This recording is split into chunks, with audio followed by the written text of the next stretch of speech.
Hello, you're listening to Future Artefacts FM, a radio show hosted by Niamh Schmidtke and Nina Davies.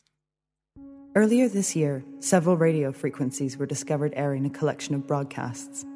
At first, they sounded like regular news stories and interviews. They felt familiar, but also not quite belonging to our present. Slowly, the listeners came to believe that what they were listening to did indeed belong to their world, just not their time. They were looking into the future through the mundane edges of radio recordings and public service announcements. While this material is still being meticulously studied by researchers in various universities and museums, your hosts have managed to gain access to this collection to air a selection of these broadcasts for you, our listeners. For full disclosure, we will not be sharing this collection with you, as this introduction is based on a fictional event. In this monthly broadcast, Future Artefacts FM, we will present speculative fiction pieces by artists and writers, followed by conversation with hosts Niamh Schmidtke and Nina Davies. The programme will focus on fictional works intended for broadcast, such as radio plays or fictional interviews, to carve out a better understanding of the now by exploring various interpretations of the future. Welcome back to our fourth episode of Future Artefacts. Today we're joined by artist MH Sarkis, who will be sharing her work Endoplexed, which is a 16-minute audio work. Yeah, we're really excited to have MH Sarkis on the show. It's really great to have another guest.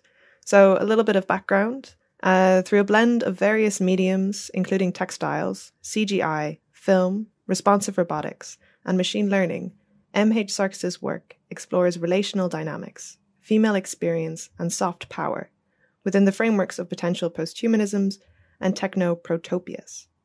Sarkis is a recent Goldsmiths MFA graduate and winner of the 2021 Alma Cantor Award, and currently showing in the London Grads Now show at the Saatchi Gallery.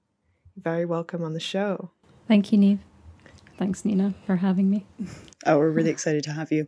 Yeah, one quick question we wanted to ask before we listen to the work. What do you consider a protopia to be, or a techno-protopia? It implies an environment that is neither utopian nor dystopian and reflects a situation that is perhaps somewhat better than what preceded it, but not significantly better, if that makes sense, nor significantly worse. This is actually a new term for us. When you sent it over, we were both like, what does that mean? We gave it a quick Google.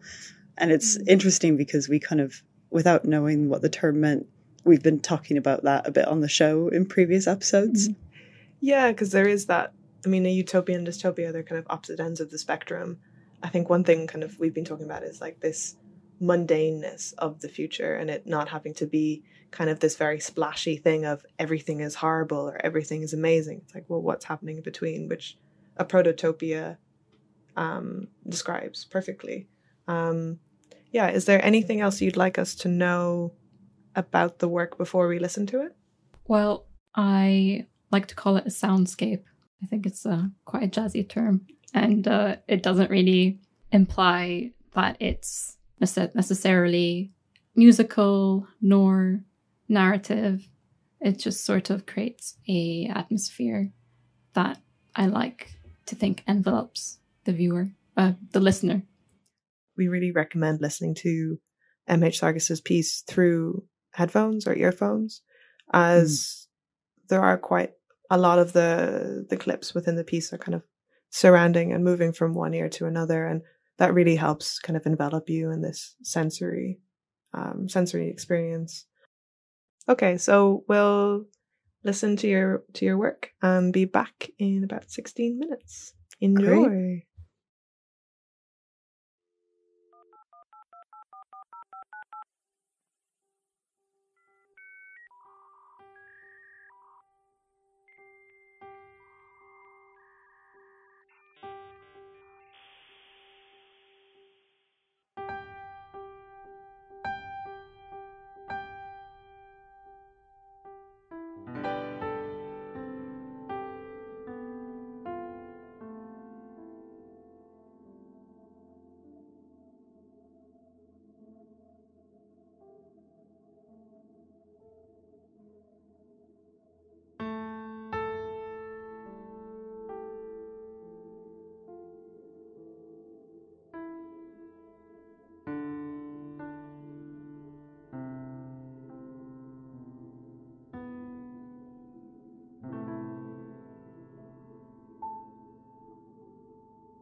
spider that lived in a bush outside your window? Orange body, green legs. Watched her build a web all summer. Then one day there's a big egg in it. The egg hatched. The egg hatched. And? And 100 baby spiders came out. And they ate her.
button, which makes it more sensitive and you can see flow much better. Sometimes you're going to push the invert button.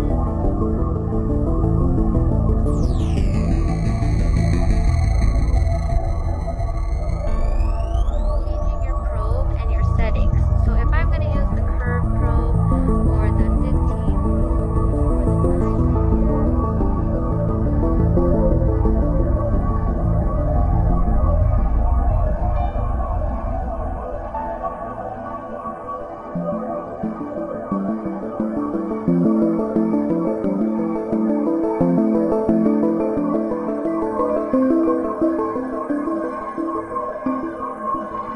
So we use that all the time for measuring lots of things.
welcome back.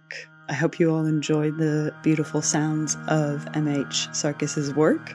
To start off this conversation, I was wondering if you could give us a brief description about where this work has come from for you. Before we delve into some of your references, it might be nice for our listeners to understand your position as the artist in relation to this work. Sure. So in making this work, I instinctively wanted to piece together something that was cinematic and, in a sense, immersive enough to help viewers get lost in the piece. And in starting the work, I was reviewing some clips from the 1982 Blade Runner film, and that film has always been a big inspiration for me. And something that really struck me was a dialogue snippet from the film, where Rachel is speaking with Deckard about her memories, and one of them entails a spider hatching, well, a spider laying an egg, and that egg hatching open. You remember the spider that lived in a bush outside your window? Orange body, green legs.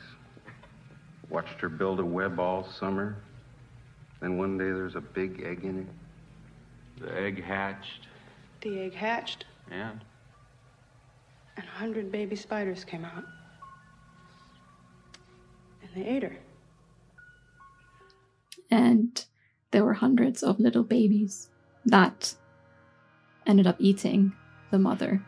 And I thought that was quite a surreal idea, because it's not only touching on the fear of that maybe comes along with motherhood, but also something that supposedly Rachel is not able to do herself, which is give birth, and also something that she doesn't necessarily have autonomy over, which is these memories.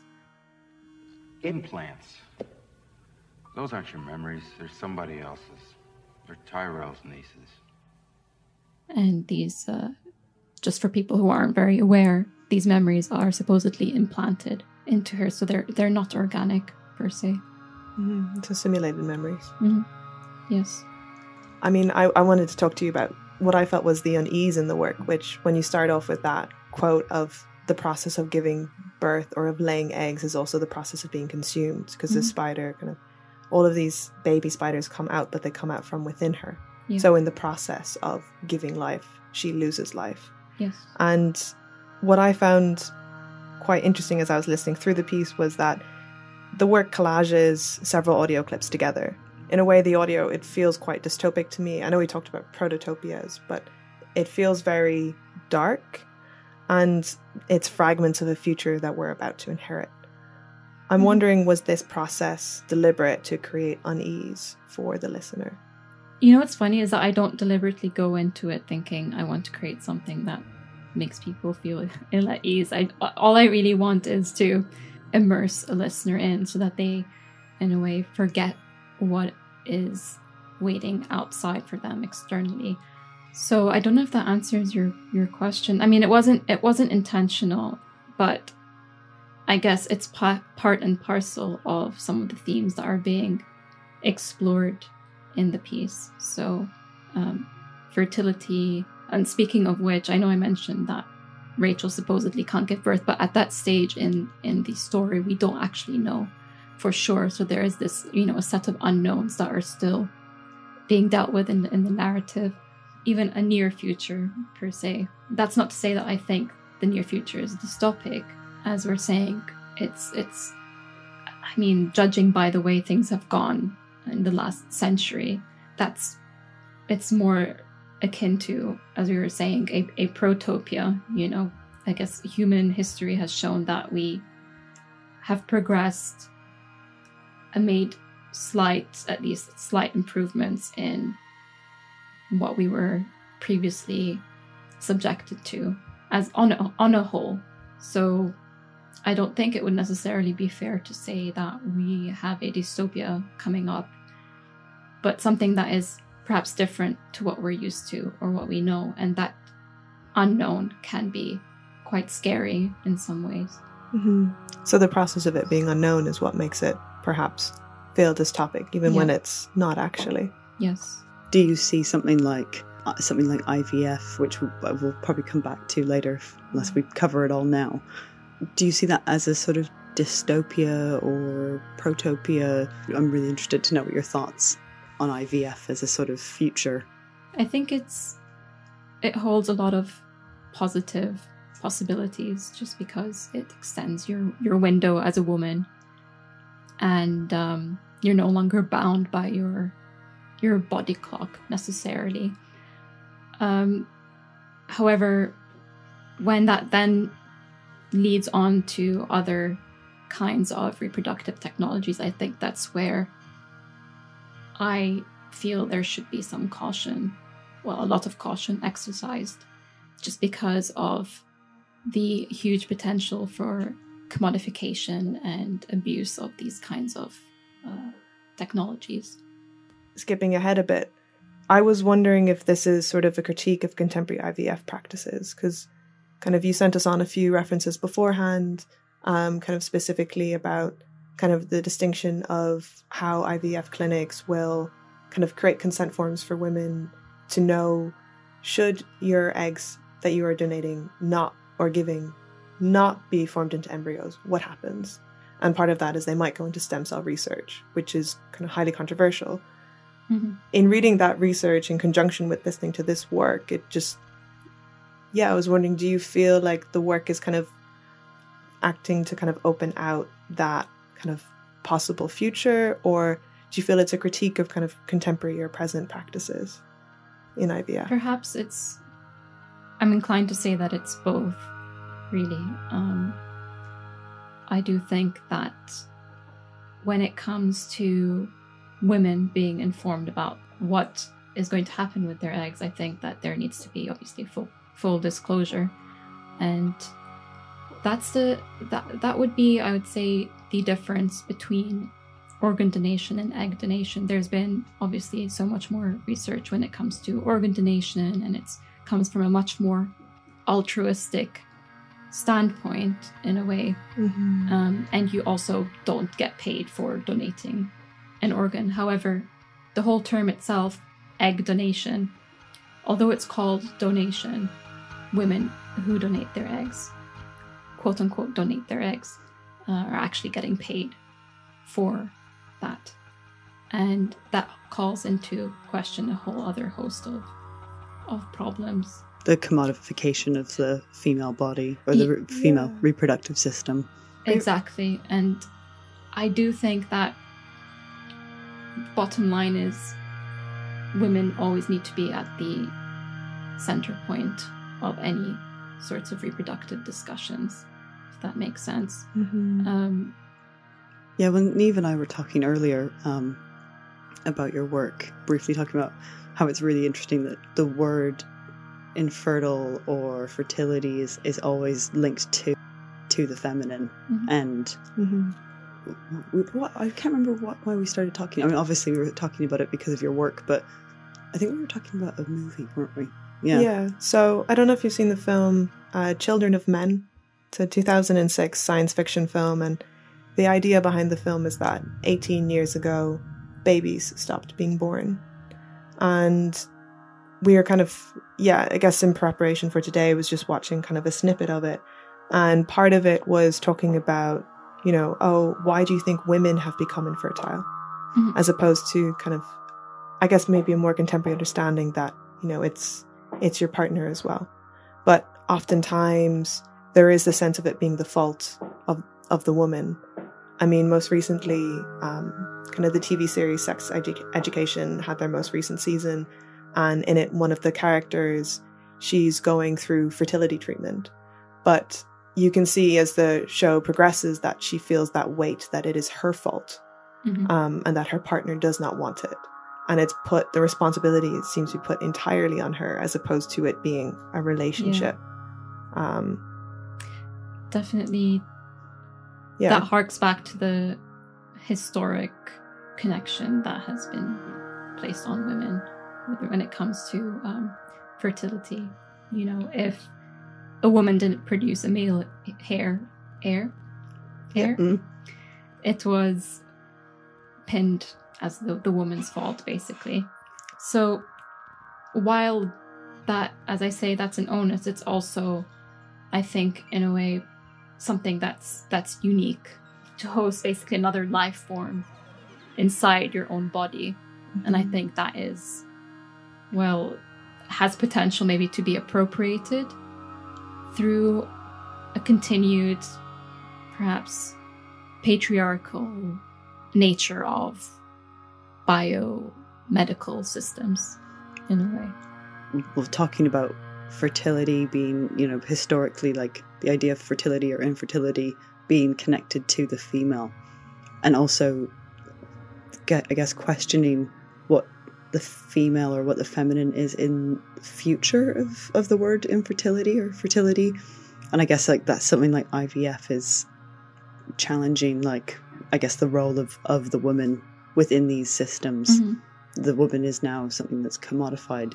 Is she relevant? I guess that's sort of something that in Blade Runner, like, kind of comes up as well. Like, what's the role of the woman in society in this dystopic future vision? Yeah. So I see that as a source of power, in a way, for a woman to have this innate system, if that makes sense, but also a responsibility that isn't always very welcome, if that makes sense. Yeah, because it simultaneously is like this responsibility of kind of caring for and maintaining life, but then also there's this massive range of women or feminine presenting people who don't want to ever carry a child.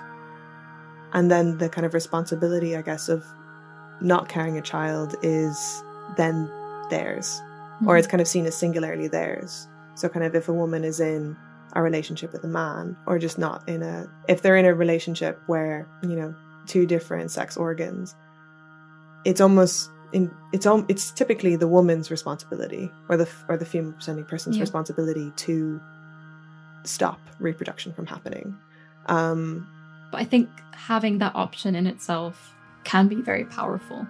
Being able to exercise the option of either carrying or deciding not to carry this other, an offspring. I think that in and of itself is, as I say, for want of a better word, it is powerful. It is significant. It's you're not sort of bound to these sort of like rules of society that if you are the one that has given birth to the child, it means that you're the one that has to take time off work, and you're the one that, I mean, I'm sort of thinking about, I remember I had a conversation with some people who ran a company in Finland somewhere, and we were talking about it. Don't know how we got on to talking about it, but they were talking about how they wouldn't hire a woman who was like 30 or over. I mean, they would if she was the best person for the job, but if she was next to a man of the same age with the same responsibilities as they would hire him, because she's a risk, because she might need to take maternity leave, which they might not be able to really afford to do. Which I find hilarious in Finland, because I'm pretty sure that there's equal paternal to maternal care. Oh, is there in Finland? At least in a lot of Scandinavian countries. I know in Sweden you get basically parental leave, and you split it between the partners. Mm-hmm.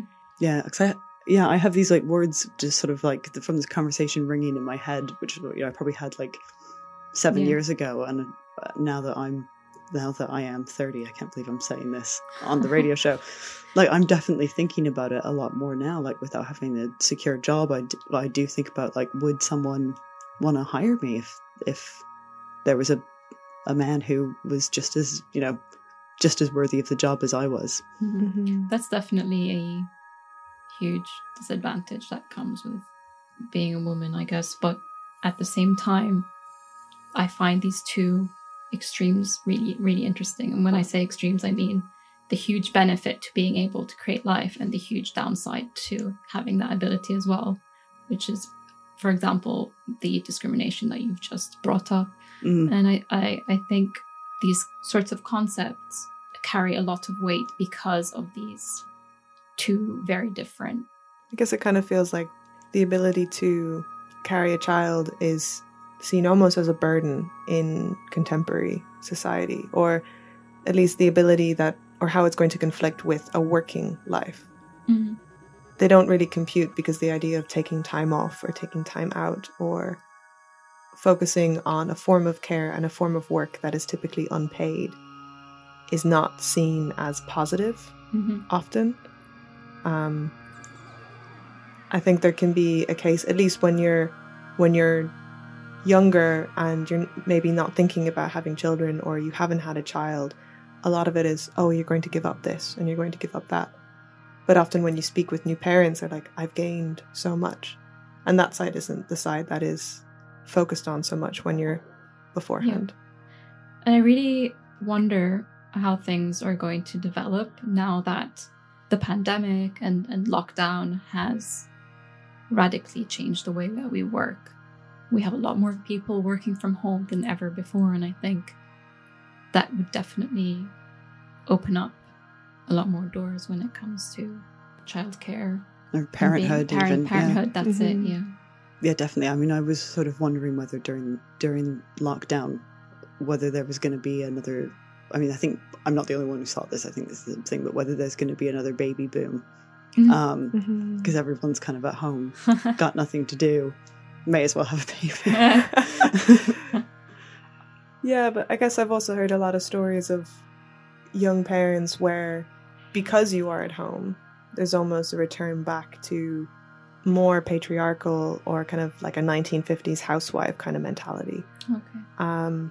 Where now that you're both working from home and you're there all the time, it's like, oh, well, a workplace is now seen as a more equal place because you're outside of a home, whether it's a home or a domestic space still seems to fall under a lot more, or at least in like, from my perspective, growing up in like Ireland, it's still much more of a gender rolled space. It's more expected for women to do cooking and cleaning. It's more expected for them to do child work. And that's not to say that, you know, if there's a male partner in that relationship, that they won't also pick up some of that weight, but they'll almost never pick up an equal amount or more. And so it's actually been really hard. I was reading an article released in the Irish Times about artists and the impact of them working from home. And drastically, for a lot of artists who are mothers, they found that they lost about 80% of the time they would have spent working on art practice through childcare. Yeah, I think the arts itself is, as a whole, very unforgiving. And given its dog-eat-dog nature, it's not super surprising why one of the most disadvantaged or negatively affected groups would be mothers in that sense. So I just want to bring it up, and I know it's not like directly what your work is about, but I just wanted to ask, the work seems to be referencing 80s sci-fi aesthetics, or sort of sound aesthetics, I guess. And I'm wondering if and why this era is of interest to you, and how you see it in relation to our current conceptions of the future. Do you think there is any sort of credibility to an 80s vision of the future, or is it perhaps more symbolic for you? Sure. I think there's a lot of credibility to any sort of prior vision of the future. So for me, I do like to look back at older forms of sci-fi and how people before us viewed what was looming, to put it that way. My interest isn't just limited to the 80s necessarily, but also sci-fi before then. But when it comes to Blade Runner specifically, I don't know if that's what you're asking me to I guess. Because there's nothing else in the 80s that I guess draw from necessarily. Mostly the sort of synthy sounds that are in the work, which obviously don't play throughout the whole work, but they do they're sort of like a reoccurring character. And I guess it doesn't just make me think of the 80s, it also made me think of what's that TV show, that Stranger Things. Oh yeah, like a sort of 80s, which is heavily inspired by the 80s. Yeah. I think the reason why the 80s is inspirational to a lot of creators is because I think that's when the use of synths really became more of a thing. And part of my interest in synth is that it's obviously a sound that doesn't exist in nature necessarily. And the reason why I used a lot of that in the work is because I wanted to take the listeners out of a grounded, real instrument like the piano and into something that's much more artificial sounding. Although a fun fact is the artificial sounds were actually made from the piano playing itself. So it was those notes, piano notes, that were... I mean, that's making me, because we were speaking previously about IVF treatments and that combination of, I guess, the more and the less organic sounds, or kind of the artificial or the synthesized. Were you thinking about that in relation to, for instance, IVF treatment, where it is this kind of sterilized process of something that is typically quite organic? Did you make that relationship while you were... Yes. So, like you're saying, IVF is a, artificial intervention into a very natural process, and I really am interested in that interplay between the two. Mm-hmm. Would you say, though, that someone who's been conceived, someone who was a test tube baby, would you say that their life is artificial in any... I mean, sorry, that's a big question, isn't it? Like, and also, like, I don't think that I don't want to insult anyone that might be a test tube baby that's listening, but I guess it's sort of like, to what point, like, when does it become when is it artificial and when is it real? It's not an artificial egg, it's not an artificial sperm, it's... Mm-hmm. Or even, is it, I guess there can be a question, is it controversial to tell that child? Or to tell that person? In the article that you sent us about comparing the organ donors to egg donors, it's wrapped up in like loads of ethical questions and obviously like these kids being able to, who will eventually become adults, having access to all of that information. Like, do they get access to the information about their parents or about their biological parents? Yeah, we don't know the long-term consequences. Or what might arise further down the line. But I think the idea of IVF is somewhat, well, let's put it this way, egg donorship is a step, I think, further removed from something organic than, let's say, maybe IVF is, just because IVF doesn't necessarily imply that the parents are not the biological parents, if that makes sense. I guess I'm thinking... maybe because it's a little close to home for me, but I'm thinking about IVF in terms of an ability to give queer partners the ability to have a child with their DNA. I mean, for me in particular, I keep referencing TV shows, but Master of None, they had a new season that came out during the summer, and there's one episode where one of the main characters, she's a queer woman and she wants to have a child really, really badly. And she goes through IVF treatment and she harvests her own eggs for it. And the whole process is, to be honest, as like a gay woman who is also kind of thinking about what happens if I ever want to have children, terrifying, because it's extremely invasive. But it also makes me think about that biological aspect. And then you kind of reach into these controversies of, if there is this kind of sterile nature of IVF and then biology, and then that child being more or less organic depending on how related its biology is to its parents, it's such a slippery slope of then kind of, I guess in my mind, like the crux of the question is, does it matter? And if so, why? Yeah. Maybe part of when I'm listening to your work and I have this background in my head,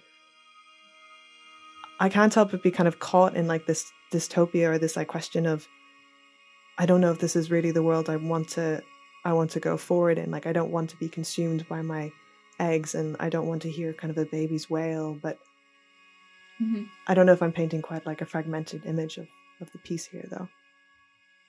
I think the piece itself is probably pretty fragmented on its own, but I love that it just brings up so many different threads of thought, and So there is no one way to interpret the piece. And when it comes to all the questions that it throws up, I don't know. I honestly don't know. And Well, I think these are things I'm interested in. Yeah, myself. one interpretation of the piece that I had, I mean, you did sort of say at the beginning of the episode that you see it as a soundscape, but one of my questions was whether you see it as a narrative or more of a sensory experience. And so I was thinking about how an embryo experiences the sound of a womb, and that's I guess a heartbeat, and there's always that saying that we all sort of want to go back to the womb, and I wonder about what would be the sounds that a test tube embryo hears. And there was, I mean, not necessarily that I thought that your work is necessarily the sounds of a test tube embryo. That would be amazing. Yeah, but I guess there was sort of that man-made noise. Maybe going back to the question, do you see it as a sensory experience or a narrative? Yeah, I think I saw it as both, starting with the scene being set by the dialogue, and then following a trajectory where, as we were just saying, things become a bit more fragmented, and you need to sort of piece together what the work could be referencing. But I think as that goes along, that's where it becomes much more sensory, if that makes sense. Mm. So in a way, you lose yourself within the sounds. Mm-hmm. There's something that I noticed between the work that I've made and the work that Neve made, the work that you, Nina, made, that was on the show as well. So the first and second episode. And it just really, really struck me how this commonality was a dropping down of the octave of the voices. Yeah. And I think that's really, it brings up something really, really interesting, I think, about perhaps how we perceive voices of authority. Mm-hmm. Definitely. And that's something that I've done a lot in my work as well, is to bring down the octave of my voice, if it is my voice that I'm using at the time. I don't know what you guys think about. I'd say that actually all three of us have, I mean, maybe not MH, but I think Neve and I definitely do have quite deep voices already, so I found it quite weird that we still wanted to make our voices deeper. I think we also both had quite different reasons for doing it. I mean, you are inhabiting the voice of a man. Yeah. And I guess it was for a fictional podcast, and it was kind of a conversation between two men, kind of an ex-hockey player. And I guess when I was dropping down the octave or the voice, it was attempting to do something more genderless. So obviously I have a feminine voice, but if I drop down the octave, it very quickly becomes, is it a woman? Is it a man? I'm not quite sure. Mm-hmm. And because I was trying to voice something non-human, it felt more important to blur that line a bit. Because even that kind of concept of gender, like a plant has all its reproductive organs within it. Male and female doesn't really make sense anymore. At least from my perspective when I'm thinking about it. I mean, the sea can be called feminine, but I don't think we have to consider it as that.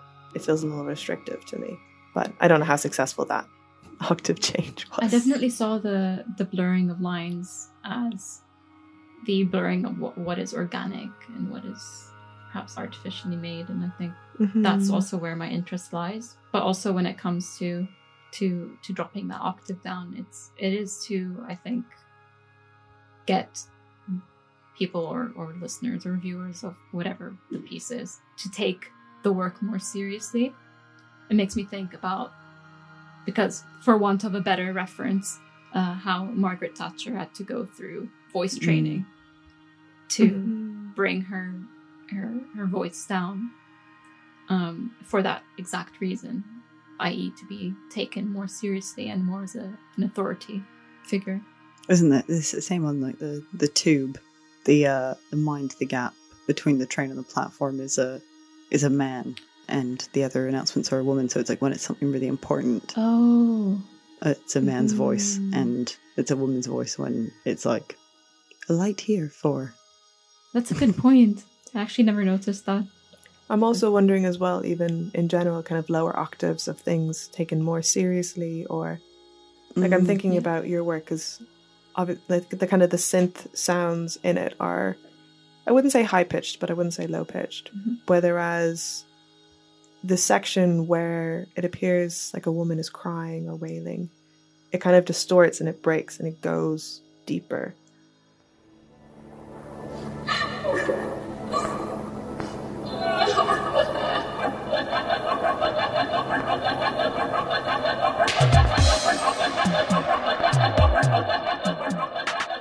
And I didn't quite cop this when I was listening to the work, but I'm thinking now about it in relation to this conversation, and how does that make the wail seem more serious because it seems less feminine and therefore less traditionally heard? Was that something that you were thinking about, or is this more that like break into distortion? It was the latter, I think. But now that you mention what you just did, that's interesting to me. It's not something that came to mind when I was first working on it. There's also something I've just been sat here just kind of thinking about the difference between like a sort of high octave and a low octave, and how both of those pitches like have a way of like moving through you. So something that's low has a sort of high vibration state like way of being, so it moves, it can actually physically sort of make you move, whereas something that's really high pitched is also described as piercing. It moves through you in a completely different way. It's like really poignant. And so if it's low pitched, you sort of feel it in your gut. If that makes sense. And I guess that's part of the concept of bass as well. The piece of music having a really heavy bass. That's something you physically feel. And something that's high pitched is, I guess, associated with pain. Very painful. With pain, yeah. Actually, part of the soundscape contains a shift from 0 to 200,000 hertz. And once it goes, I think, past the point of hearing. It was 2,000, wasn't it? 2,000 is the point where you can't hear anything anymore. Yeah. But up until that point, you can feel it piercing, and it's not very pleasurable. But no, it feels like your ears might explode or something. It is real. They do that near my parents' house back in Canada. There's a house that has an alarm, and I think I've heard them here too, where it's this high-pitched little like beep, and it's a way to keep teenage loiterers from like not loitering around the house, because there's a certain point where you can't hear it anymore because our hearing is slowly getting worse and worse. So I always have this thing where I always walk past this house every time I go back and see whether like it's like a really good gauge for me to tell whether I'm getting older or not. And if I can still hear it, I'm like, yes, I can still hear it. Oh, so teenagers are much more likely to hear that sound and then not want to hang around those spaces. Wow. This kind of combination of pitch and hearing and age is kind of making me think back to talking about kind of children and like growth and so on, and even maybe using this piece as a way to test or to like think about age and fertility in a way. So kind of how different ages of audience will hear the work and will kind of register the changes in that frequency. I guess I'm wondering as well, like what range of frequency could the baby hear, or could the could a baby when it's born hear, or could an embryo when it's in the womb hear? Good point. Or your dog. You've got like the dog whistles, don't you? They're like so high pitched that you can't hear it. Yeah, completely. But I know there's something about kind of the how an ear will form and kind of what kind of sounds you can hear, and kind of I guess how you interpret sounds is like a completely different thing. But even just what your ear perceives, kind of what kind of frequency your ear perceives. Sort of like when you're born, does your mother's voice sound higher to you, and then progressively get deeper as you go older? Also, as kind of, I mean, typically women's voices get deeper as they get older as well. But I guess I'm thinking in relation to this conversation about pitch and how that authority kind of perhaps starts. I don't know. Yes, that's a good point. So pitch is basically mutable based on purpose or the course of nature in a way. I guess then kind of continuing that conversation about pitch and how it kind of assumes authority or doesn't, thinking about the sound clip from in the piece where it's the kind of audio of an ultrasound. What pitch does an ultrasound go at, and can the embryo hear it? I guess maybe is an interesting question. So from my understanding, you need about 20 megahertz to be able to get a scan going.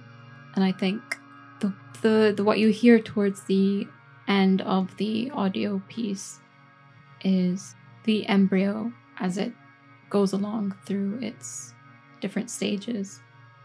And that in itself sort of seems to be deepening as it goes along in pitch and tone. When you say stages, you mean the stages of development? I guess I'm thinking about the relation of what we're talking to now to your bio about technoprotopias and this sort of mundane near future, technological future. Do you see, is that where a lot of your research is kind of coming from? Is that what you're expanding on in the future, or? Okay, I'm more interested in how these concepts fall more generally along the periphery of female experience. Kind of talking about like technoprotopias, specifically in relation to female fertility and IVF treatments. I guess I'm curious about that relationship between something kind of organic and feminine to technology, especially when it seems to largely mean that it's appropriated. There's that likelihood of appropriation, but then along with that, there's what seems to me quite an exciting possibility to extend yourself as a human with these technologies. So that goes back to what can be perceived as polar opposite expectations of these advancements in technology, in biomedicine. Mm-hmm. You're talking about the ability to kind of to freeze eggs and then any advancement in reproductive technology. I think this is a way to kind of provide ability for more people to conceive if they want to, or yes, and at their own time frame as well. Okay. And no longer being tied to what you might call their own body clock, per se. Well, I think we're going to have to finish up there. Thank you so much, MH, for joining us. Thank you for having me. Yeah, it was a really good conversation. Thanks for expanding more on the piece and the research. Thank you so much. And we'll see you not you, MH, but we'll see you, listeners, in 4 weeks' time. Till next time. Yeah. Bye.